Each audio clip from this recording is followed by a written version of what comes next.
about 65% of the youth in India are jobless. 65%. 60% of the jobless workforce in India is under 34 years of age. 4 साल से पर के ललाट पूरा चानी उड़ गया है। मतलब जब तैयारी कर रहे थे तो इतना बाल था, इतना झंखार बाल था। आज देखिए, मतलब क्या बोले, हमारे उम्र के लड़का लोग शादी विवाह सब हो गया। कितना उम्र है?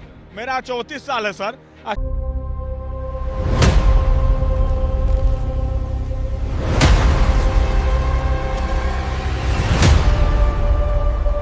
आपने तैयारी शुरू करी, आप कितने साल के थे? सर उस समय हम 18 साल के थे। और अभी हम लोग अपने 25% से ज़्यादा जिंदगी इस करंट एजुकेशन सिस्टम पर लगा देते हैं ताकि अपने से कम पढ़े लिखे लोगों के कंपनी में जाकर उनके सपने पूरा कर सके और या एक छोटी सी सरकारी नौकरी मिल जाए। मेरे घर हर साल करीब 30 लाख प्लस ग्रेजुएट स्टूडेंट अपने सपने लेकर इंडिया के जॉब मार्केट में कूदते हैं। उनमें से आधे से ज़्यादा लोग जॉब्स के लिए रेडी भी नहीं होते।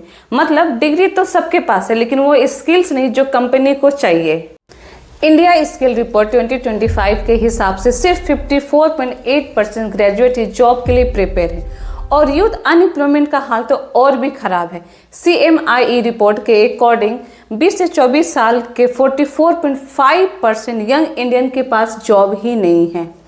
ये सिर्फ एक नंबर नहीं है, एक हार्श रियलिटी है जिसमें लाखों मिडिल क्लास को डायरेक्टली इफेक्ट करता है। अगर बात पॉलिसी लेवल की जाए तो यहाँ पर भी हालत उतनी अच्छी नहीं है। सेंट्रल और स्टेट गवर्नमेंट ने साथ मिलकर प्रॉमिस किया था कि एजुकेशन सेक्टर में इन्वेस्टमेंट को बढ़ाया जाएगा और GDP का 6% एजुकेशन पर खर्च किया जाएगा, लेकिन 6 साल बाद भी ये टारगेट पूरा नहीं हुआ। अब ऐसा नहीं है कि रट्टा मारने की परंपरा शुरू से चली आ रही है। पुराने जमाने में गुरुकुल सिस्टम हुआ करते थे। उस समय बच्चे अपने गुरु के साथ में जंगल में रहते और उनकी पढ़ाई लिखाई वहीं होती। उन्हें पढ़ाई के साथ में जीवन जीने की कला भी सिखाई जाती थी। उस समय पढ़ाई का मतलब सिर्फ मार्क्स लाना नहीं होता था, बल्कि इंसान को ओरल डेवलपमेंट करना भी होता था, जैसे सोच में, कैरेक्टर में और रियल लाइफ स्किल्स में। लेकिन फिर 1835 में थॉमस मैकॉले, जिन्हें आप अपने स्कूल लाइफ में एक बार जरूर पढ़ा होगा, अपना famous minute on Indian education लिखा। मैकॉले ने बोला, संस्कृत और अरेबिक की जगह ब्रिटिश को इंग्लिश एजुकेशन पे खर्च करना चाहिए।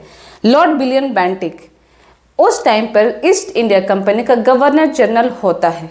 इंग्लिश एजुकेशन एक्ट ऑफ 1835 के थ्रू वो पास कर देता है। लोग सोच रहे थे कि ब्रिटिशर हमारा भला ही चाह रहे हैं, हमें इंग्लिश सिखाना चाह रहे हैं, लेकिन सच क्या था? वेल, आप खुद सुनिए मैकॉले से। should create a class of persons Indian in blood and color but English in taste, opinions, in morals and in intelligence। धीरे धीरे ही सही अंग्रेज अपने इस मकसद को अंजाम तक पहुंचा देते हैं।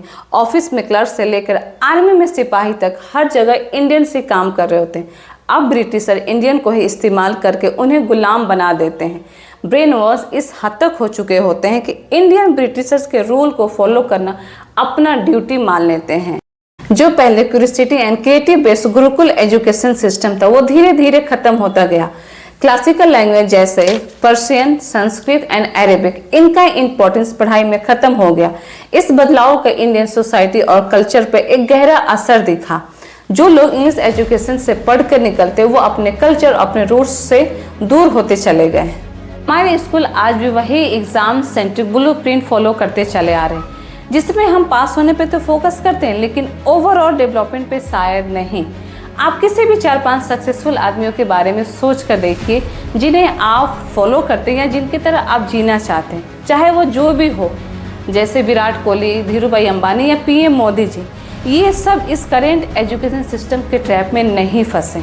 इन्होंने खुद सीखा, खुद एजुकेट हुए और खुद से ही आगे बढ़े।